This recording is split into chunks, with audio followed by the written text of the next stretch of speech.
Saglit lang, pwede ba kita ipag-pray muna? Panginoon, maraming salamat po sa mga oras na ito.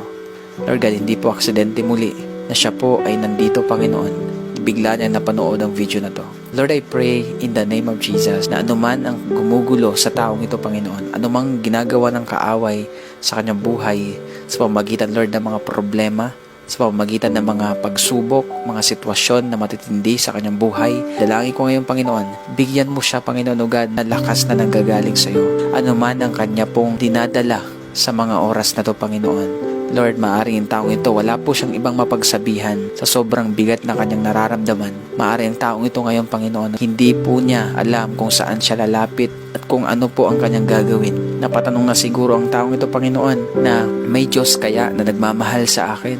May Diyos kaya na nakakaalam ng sitwasyon ko? Pero Lord, hayaan niyo po, Panginoon, patunayan mo po sa taong ito na ikaw ay nariyan palagi. Anuman paggugulo ng kaaway sa kanya, in the name of Jesus, I rebuke it. Lord, I release peace.